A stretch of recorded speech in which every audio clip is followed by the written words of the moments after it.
భక్తజనులతో తిరుమల కొండలు కిటకిటలాడుతున్నాయి. Queue కాంప్లెక్స్లోని కంపార్ట్మెంట్లన్నీ నిండిపోవడంతో kilometre వరకు భక్తులు బారులు తీరారు. మరోవైపు టోకెన్ రహిత సర్వదర్శనానికి 24 గంటలు, ప్రత్యేక ప్రవేశ దర్శనం, స్లాటెడ్ సర్వదర్శనానికి 5 గంటల టైం పడుతోంది.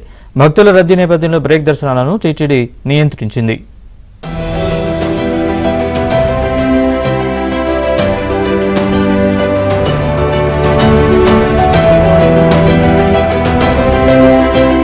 ఏడుకొండలు భక్త జన సంద్రమయ్యాయి. వరుసగా సెలవులు ఉండటంతో శ్రీనివాసుడి దర్శనార్థం పెద్ద సంఖ్యలో భక్తులు తిరుమలకు తరలి వస్తుండటంతో ఎటు చూసినా భక్తులతో కిక్కిరిసిన క్యూ లైన్లే దర్శనమిస్తున్నాయి. వైకుంఠం క్యూ కాంప్లెక్స్ లోని కంపార్ట్మెంట్లన్నీ నిండిపోయాయి. నారాయణగిరి అతిథి గృహాల మీదుగా శిలాతోరణం రోడ్డు వరకు భక్తులు క్యూ లైన్లో నిల్చున్నారు. దాదాపు కిలోమీటర్ వరకు బారులు తీరారు. అనూహ్యంగా భక్తులు రద్దీ పెరిగిన నేపథ్యంలో స్వామివారి సర్వదర్శనానికి 24 గంటలకు పైగా సమయం పడుతోంది. భక్తుల సంఖ్య పెరగటంతో క్యూ లైన్లలో వేచి ఉన్న వారికి ఇబ్బందులు తలెత్తకుండా టీటీడీ సిబ్బంది తాగునీరు, అన్నప్రసాదాలు పంపిణీ చేస్తోంది. భక్తులకు త్వరితగతిన స్వామివారి దర్శనాన్ని కల్పించేందుకు టీటీడీ అధికారులు ఏర్పాట్లు చేస్తున్నారు.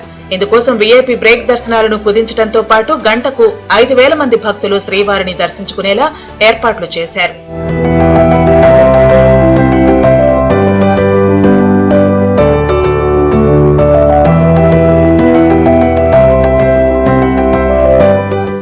మరోవైపు తిరుమలలో గదులు కేటాయించే సీఆర్ఓ ప్రాంగణం, పద్మావతి రిసెప్షన్ కౌంటర్ల దగ్గర భక్తులు భారీగా బారులు తీరారు.